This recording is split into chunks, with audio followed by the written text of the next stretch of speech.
Okay, well, welcome. If you guys can hear me, raise your hand in the GoToWebinar hand raising control panel. If you can figure out how, wow, lots of hands are going up. It always makes me feel better. All right, wonderful. Well, why don't we go ahead and get started? My name is Michael Devlin, and I'm with the Michael Devlin Group, who would have thought? And this is about how to launch a successful real estate career. A little bit about my background. I spent a ridiculously long time working for large real estate companies for more than 20 years. I was the vice president, director of recruiting, director of training for Century 21 groups up in Northern California. I spent 7 years at Keller Williams and now run a group of boutique kind of brokerage business models, which we'll talk about later. And so today we're going to be covering really three things tonight, I guess. One of them is why real estate and why now, right? If you're thinking about getting, usually when people are willing to take time off, even during times like these, on a Monday night to participate in, well, something like this. The reason is because they're looking for something new, something different, hopefully better in their business or professional life. And I'm assuming that's why you're here. And if you're looking to do something different, why would you get into real estate? What are the advantages? What are the disadvantages? What do you have to do to be successful? How much money can you really make? How long does it take? All of that sort of stuff.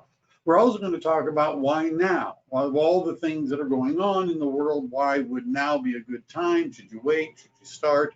We'll talk about that. We're also going to discuss how to choose an office to affiliate with, because once you've decided to get into real estate, the next question is with whom. There's different kinds of real estate companies. They operate and structure differently. I'll be looking at some of the things you might want to look for if you're going to pick one. And finally, in how to get started, we're going to talk about what do you need to do to get a real estate license, how long does that process take, how much does, well, all of this cost, right? I hope that sounds like what you came to hear, because that's what I'm going to talk about. Why real estate? And, why now? Well, first of all, I'd like to begin all these discussions with the definition of terms. You've probably heard of the terms broker and salesperson. Now, those terms refer to two different kinds of real estate licenses. You could have a real estate broker's license, or you could have a real estate salesperson's license. To a large extent, there's not a lot of difference between the two. If you have a real estate salesperson's license, you can do everything the broker can do, with two exceptions, right? You understand? If you've got a real estate salesperson's license, there's only two things that the broker can do that you can't do. And number one is be independent. Real estate salespeople have to work for brokers. Brokers don't have to work for brokers. Brokers can be independent. The second thing you can do, you can brag about it, right? You can say to people, well, I've got the broker's license, I've got the advanced license, I've got the graduate license, she's just got the beginner's license.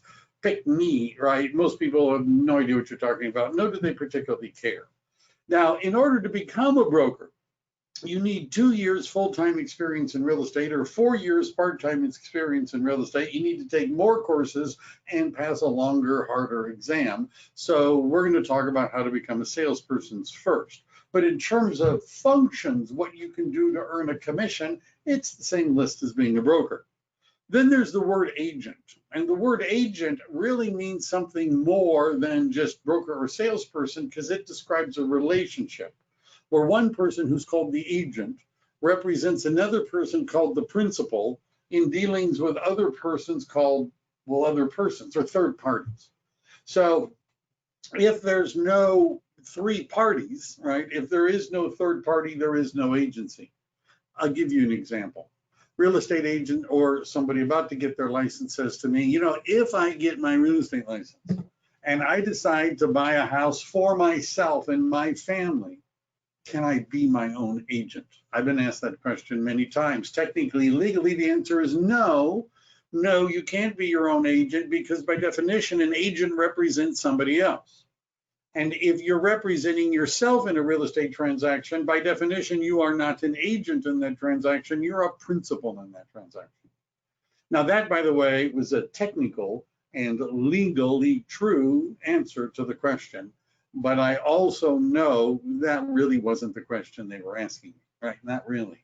What they were really asking me was this: if I get my real estate license and I want to buy a house for myself, can I save money on the commission? That's what they were really asking.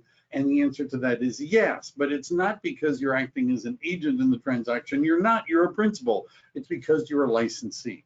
And when we use the term licensee, we're referring to somebody who's got either a real estate salesperson's license or a real estate broker's license. And as a result of that professional status, you could use what would have been a commission and use that as credit and otherwise save money. And finally, there's the word realtor. The word realtor is a copyrighted designation of the National Association of Realtors, which is a trade association, which is kind of like a union. Right? You know, it's kind of like a union. It's like the Teamsters union. For example, if I want to drive trucks commercially, do I have to join the Teamsters union? And the answer is no, the law does not require that you join the union. The law only requires that you have the correct license, right? If you've got the correct license, then you don't need to join the union. You might choose to join the union. There are certain gigs you're not going to get unless you've got a union card. They have training programs and job boards and insurance programs. You understand, so you don't, but you don't have to. You just need the license. Real estate is the same way in that the law does not require that you join the union, the Association of Realtors. But if you're going to be selling residential property, 1 to 4 units, you're going to probably end up joining the union. And that's because that's how you get access to the multiple listing service, to the forms that we write offers and contracts, all of that sort of stuff. And that key that can unlock a house when the owner is not there, all of that, plus a whole bunch of other goodies come from union membership. But if you're doing property management, that means you're not showing property, doing commercial real estate. If you're doing other things, you may not join the union.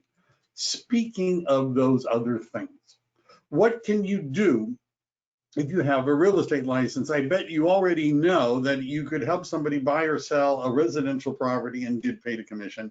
I bet you already knew that. The same is true for commercial. Many times over the years, people have said to me, I don't want to work with homes. I don't want to go to people's houses. I don't want to be driving around on the weekend, right? I only want to deal with business people during normal business hours, commercial real estate. That's what I want to do. How do I get a commercial real estate license? And the answer is there's no such thing, right? There's no such thing as a commercial real estate license. There's just a real estate license. And if you have a real estate license, you can do residential and you can do commercial. You can do loans. You have to get your license endorsed, which means take another course, pass another exam, pay another fee. You can do property management where you're renting properties for people and collecting rents and doing all that. And business opportunities are when businesses are being sold, even when real property is not included in the sale. All of those are activities that come from the same real estate license. Primarily, we do residential and commercial.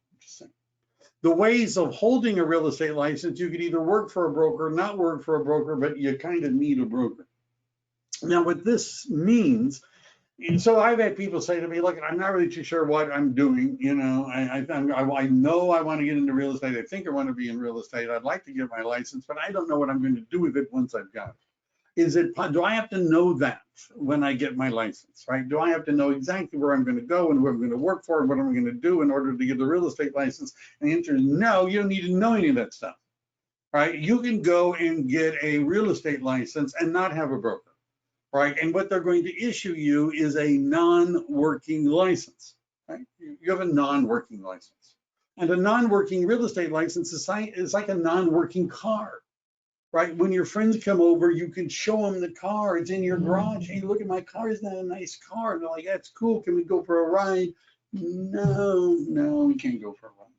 Why not? Well, it's not a working car, right? You understand? So you can have a real estate license that's a non-working license. You could show it to people, right? They can come over. You could say, hey, want to see a picture of my license? This is what it looks like, right? But you can't do anything until you have a broker, right? You can't do anything that requires a license. But you can get it without knowing what you're going to do with it. You can renew it every 4 years without having a broker. You just can't use it to make money. What are the advantages of being in real estate? One of the big things that I've heard from people interested in real estate is freedom and independence. And this was a long time ago for me, but I used to work for this crazy company a long time ago. And they were very strange because one of the weird things that they did is they told us what time we had to be at work each day. I mean, it was like they had some sort of a rule, right? Everybody has to show up and participate at a particular time. They would tell us when we could go on break, right? They would let us know when you could go to lunch and when lunch was over. And at the end of the day, they let you know when you could go home, right? I believe that is called a job, right? I think so, right? The journey of the broke, right? The JOB. Well, one of the things about being in real estate, it's not like having a job, right? You understand? We're not going to call you at 10 o'clock in the morning and say, hey, where are you, right? It's not that kind of a thing. Being in real estate is very much like having your own business. And the people that do best in real estate are people that have always wanted to have their own business, and it wouldn't hurt to have some business acumen and know what's involved in running a business because it's like running a business. All right. So our relationship between the company and the sales associate is not an employer-employee relationship, but it's more like a business consultant or a business advisor is to a business owner. Guess, by the way, one of the biggest disadvantages to being in real estate. One of the biggest disadvantages, and the answer is freedom and independence. Right? Freedom is a gift not always wisely used. There's a story of the guy that went to a big tech company and it was his first day, and he's kind of wandering around a little bit, and at the lunchtime he meets this old timer guy who's been there forever, it seems like, and he's telling him how the whole place works and all that. And the new guy says to the old timer, wow, that's great, how long have you worked here? And the old timer says, ever since they threatened to fire me. Have you ever met people like that? They work just enough so that they don't get fired. Right? And then the company pays them just enough so they won't quit, right? And they work out this sort of sick relationship. Well, I'm going to say it plainly, real estate is a non-salaried, commission-only profession, right? Which means that it can be a high-paying hard job, but it can also be a very low-paying, easy one too, right? And you may know people that if nobody was watching them, they just wouldn't do anything, right? Real estate is not a good choice. Financial rewards, how much money can you make in real estate? And that depends on a lot of things. I'll give you an example. Let's say you had a goal to sell one house a month, right? Just that's all, one house a month. And with $1 million price point, one house a month, what would the average commission be? And the answer is someplace between $25,000 and $30,000. That would be the amount of commission that would be paid to one side. So stick with me. If it's $30,000, we're going to go through an example, and you sold one house a month, that's $260,000. I think more than that. How about this? I'm going to keep my numbers straight in my head. $25,000 is a 2.5% side. I'll explain what a side is. That would be on $1 million property times 12 transactions is $300,000 in gross commission income. $1 million transaction a month for 12 months would produce a gross income of $300,000. Just want to say that. How many transactions would you need in order to earn $1 million in commission income? And the answer is about 40. I had $1 million and a 2.5% sign. I know a lot of agents that are making that kind of money in real estate. And you might be thinking that if you're making that much money in real estate, you'd have no idea what to do with the money. Right? Isn't that what you were thinking? Right? I would know what to do with the money. Well, one of the things you could do with the money is invest in real estate. There's an old saying, buy land, they're not making any more of it. And if you wanted to invest in real estate, being in real estate would be a good place to be, because we know about properties before other people do. We know where the market is moving. We have know more about financing options. You get the idea. And finally, security. Now, that may seem like a strange thing to bring up in an independent contractor kind of a gig, but I'll give you an example. A friend of mine went to San Jose State, studied mechanical engineering, graduated, went to work for a big tech company, Hitachi, right, in the hard drive division, and 28.5 years later, they laid him off. And they said it wasn't personal. There was nothing personal. You're doing a great job. It's not personal. And he knew it really wasn't personal because they shut down the division, they closed the department, they moved the entire plant. So nobody was saying, even if he had been a perfect engineer, even if he'd done his job perfectly, he still would have been let go. Right? Because the decision wasn't that he wasn't doing a good job, it's just that we don't need anybody to do that job anymore here.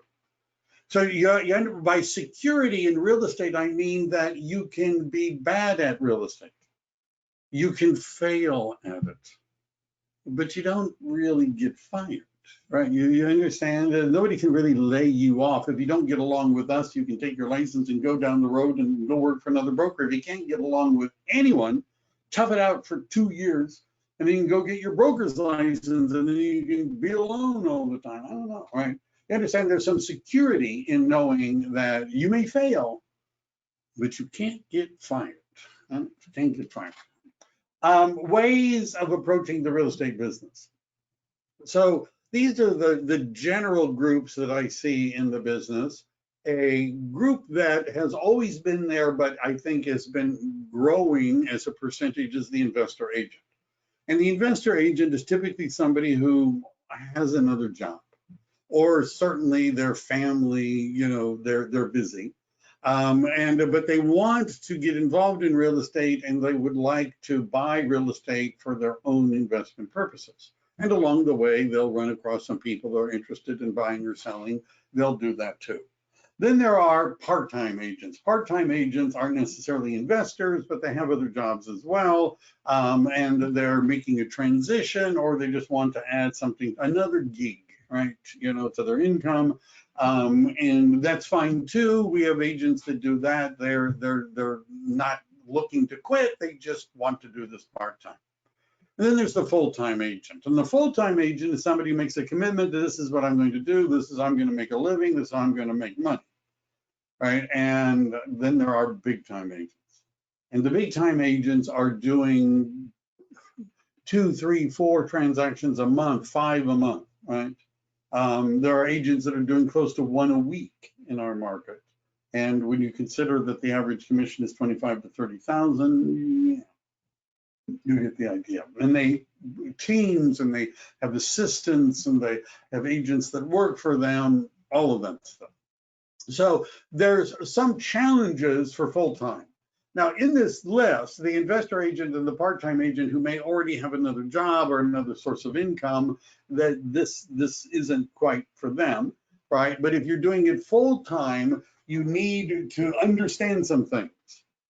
And this, by the way, is true for everybody. You need to understand that this is sales. I'm not kidding. This is sales. It's direct sales. Now, if you've ever been in sales, right, what is sales all about? And it's about having conversations with people about whatever it is that you're selling.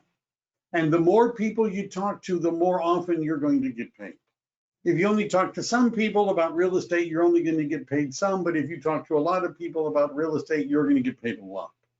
And who would you talk to? You would start by talking to the people you know, because you know them. And everyone you know and everyone you meet is a potential client, right? Everyone you know and everyone you meet is likely to want to buy, sell, or invest in real estate, or know somebody that might want to do one of those things.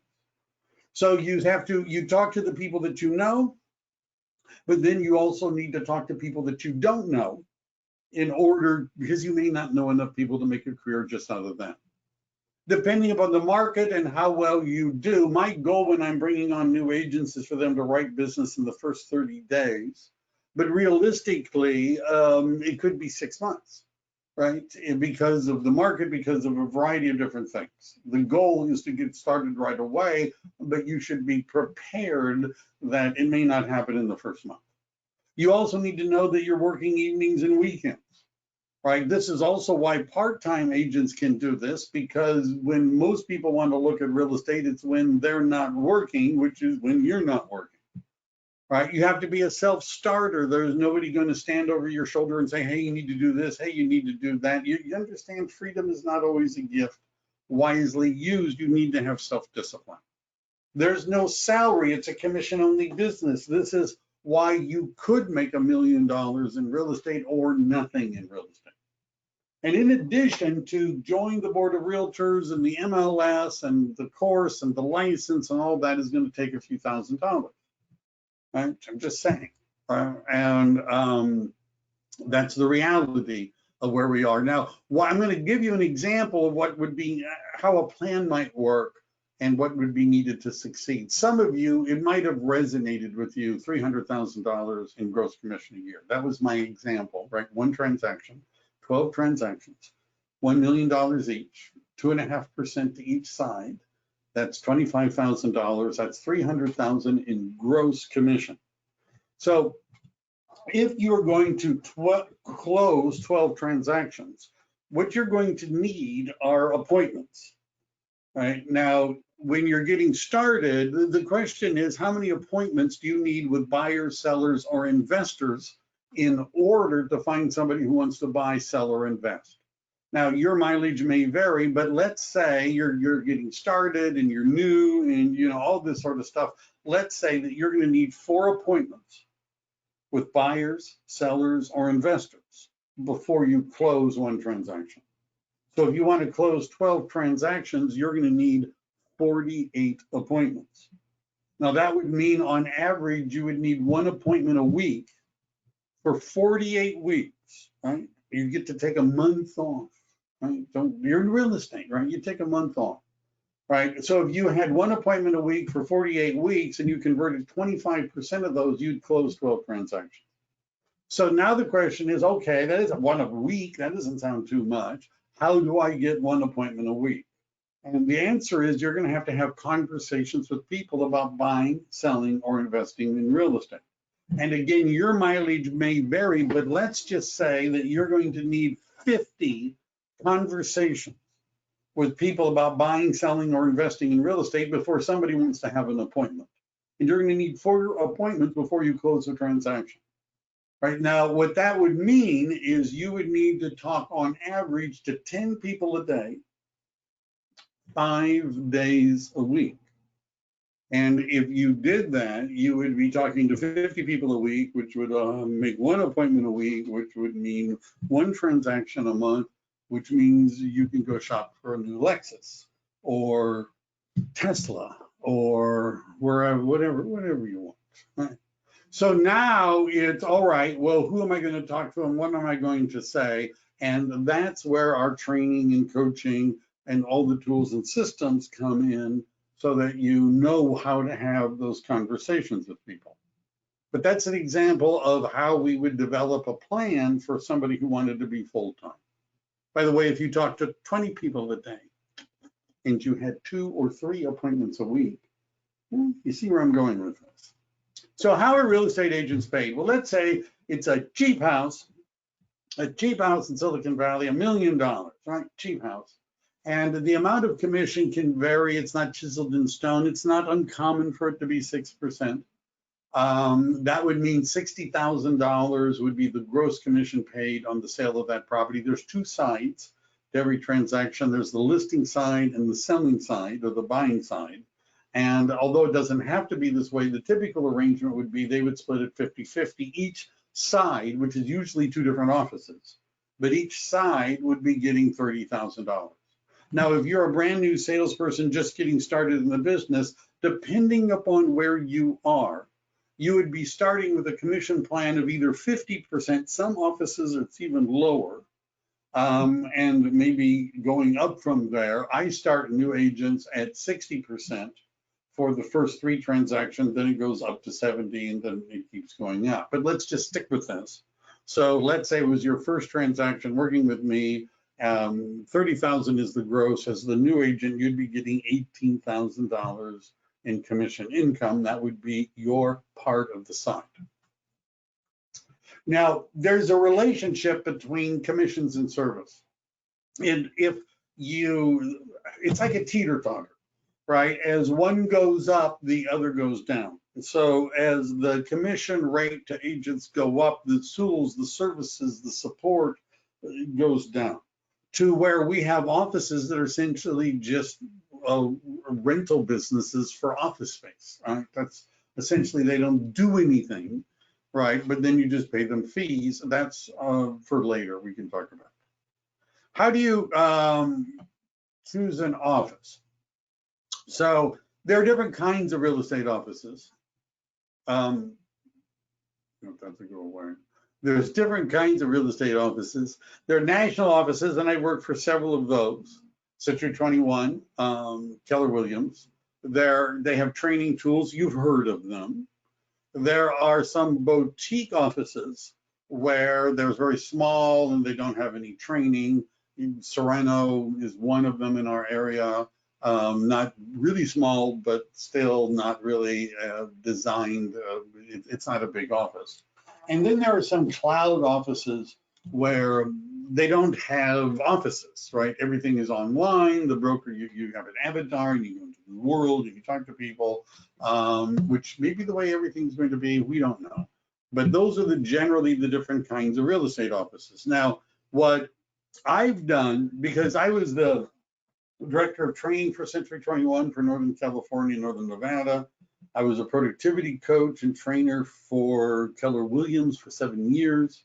And so I've had a lot of opportunity, I've been doing this for a long time, to see what works and what doesn't work and what seems to be important and what doesn't seem to be important. And so what I've broken it down into 3 parts, what you really need when you're getting started in real estate. And there's coaching and there's training and then there's mentoring. Now, of those, training is the most obvious because we used to do it in rooms, but now we do it, everything I do, I broadcast anyhow and record, but it's a classroom environment, it's information, this is how you do things, this is what you need to know. Coaching would be where we started with the goal of so many transactions, which means we need so many appointments, which means we need so many contacts, and here are the people that we're going to focus on in order to get the contacts, and this is the script we're going to, this is what we're going to say, and this will be our message, right? All of that is coaching. And a lot of my time I spend mentoring, and mentoring means that one-on-one, individually, I help agents with their transactions. I'll talk to the client. I'll answer their questions as well. I'll answer questions about the transactions and what do you say and what do you do. I do seminars with the agents. And those are the 3 most important things that you need in order to get started in real estate.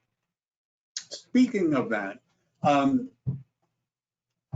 is how to get started. Let me just cover a couple other things before we go into that. You should have been given some slides, and I wanted to just maybe talk about, here, let me just do this in section. Could have done that before, the individual window, how about that? Okay. Cool. So this is, it's July, right, 6th. So this is what happened in Santa Clara County in June. And then I just wanted to talk a little bit about what's going on in the market, because that might be important to you, I don't know. So first of all, I looked at how many sales did we have for the first 6 months of the year, January through June, compared to last year, January through June. And you can see that for single family homes, condos, and townhomes, sales are down, right? 23% for single family homes. Let's see, there's a question. The screen is dark. Well, that's just terrible.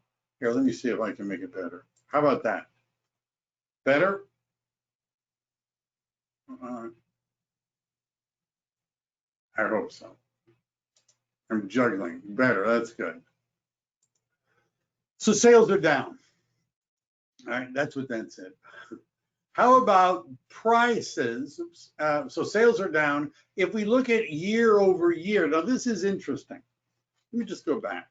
So January through June, sales are down 23%. We'll focus on single family homes now. But if we look at June of 2020 compared to June of 2019, the difference is only 4%. I'm going to show this in another one of the handouts about the fact that the market is going back up at a rather, prodigious rate. And when we look at where are the sales, as is historically true in our area, most of the sales occur in the 800 to 1 million range. That's the biggest range. And you can see that's still down. But 198, the $600,000 to $800,000 range, this is for Santa Clara County, is the second biggest range. And then notice it jumps up here, is another one of the larger ranges. You can see that some price ranges, sales are actually up because we're not talking about that many of them. Some areas they're actually down. Some price ranges, we didn't need to do that here. No, all right.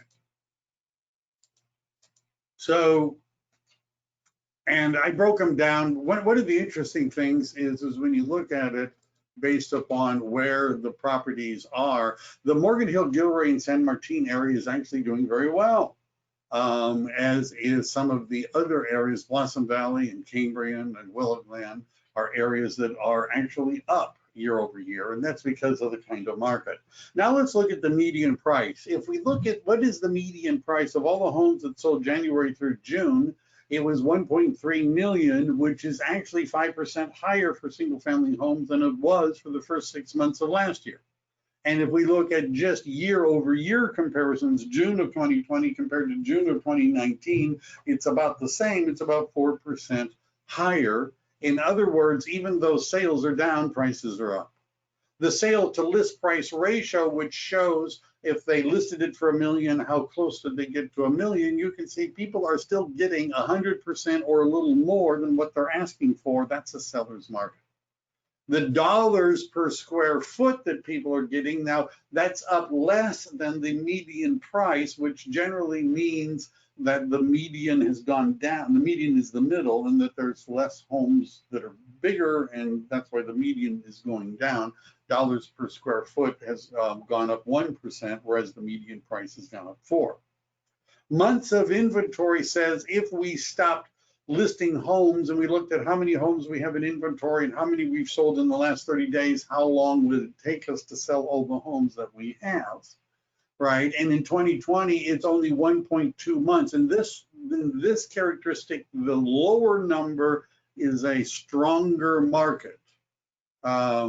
Is a stronger market. I think you can see me, can't you?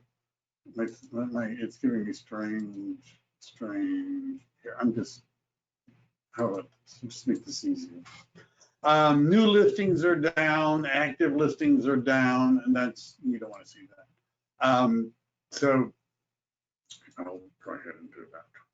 The other things that I included, which are handouts, which I do believe are there, yeah. There's some information about the rebound that's occurring right now in the market. And a lot of this involves information that came from May, but I thought this is the chart that really sort of stood out to me. Pending home sales.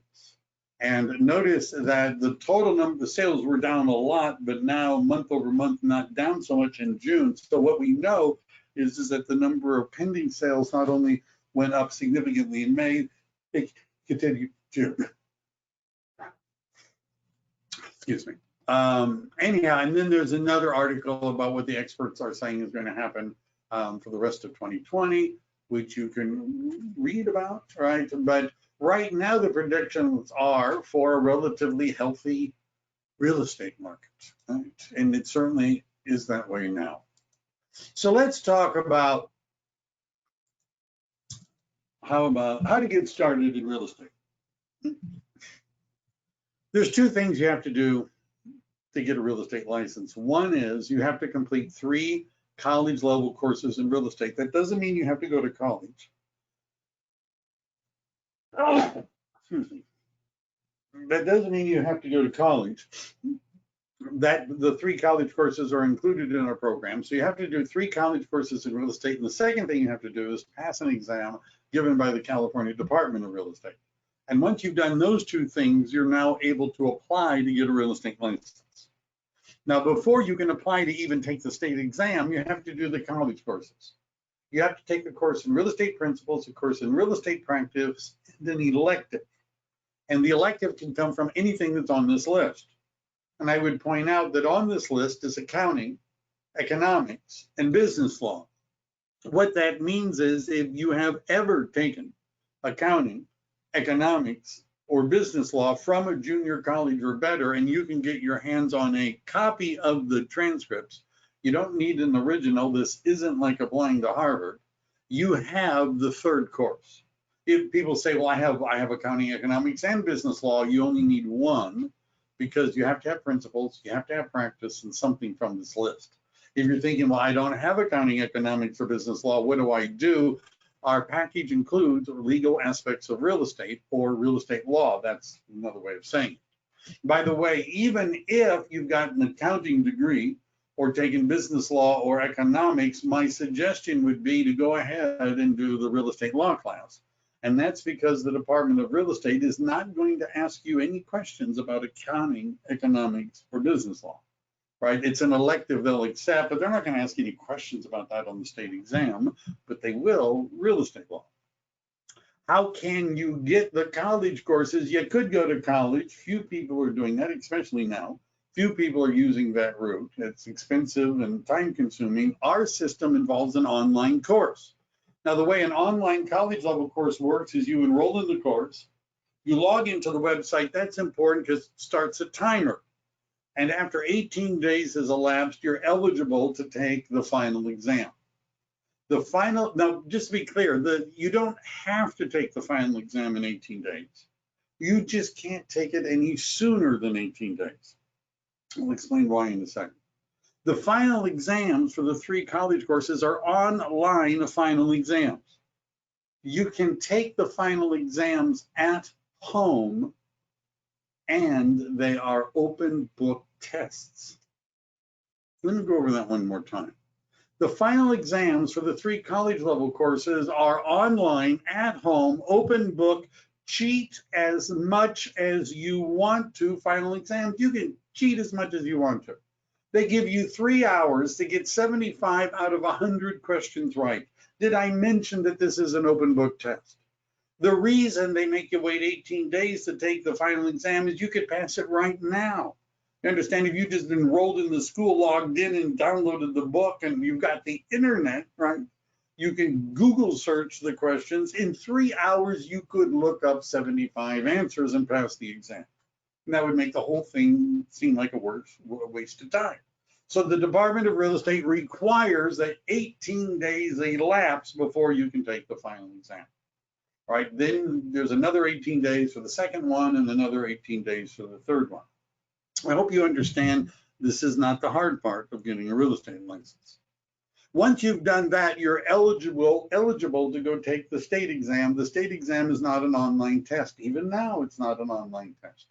They've been delaying giving the test, but you have to go to one of their physical locations, and their physical locations are Oakland, Sacramento, Fresno, San Diego, and Orange County. You have to go there and you have to go take a test.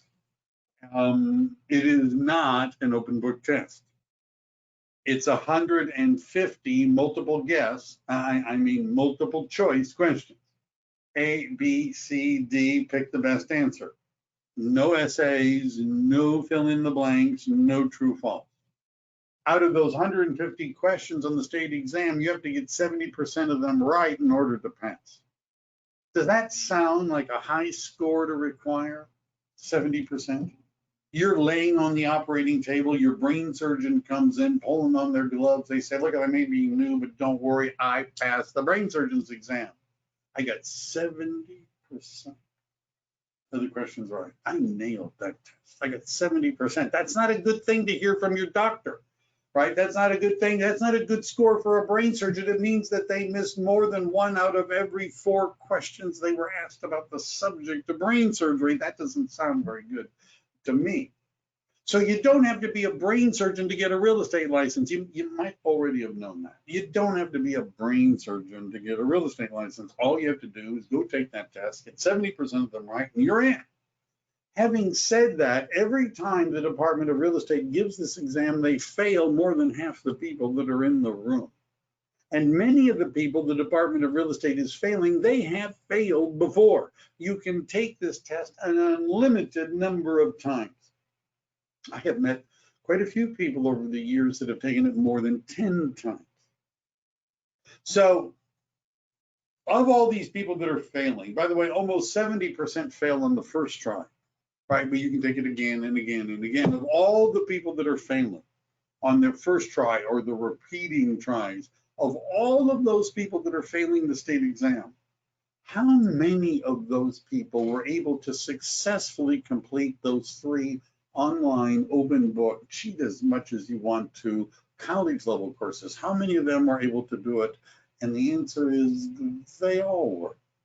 You can't even take the state exam unless you've done the 3 college courses. My point is that doing the 3 college courses does not mean you're getting a real estate license, right? It doesn't mean you're getting a real estate license. It just means you've done the minimum necessary to go take a shot at the exam.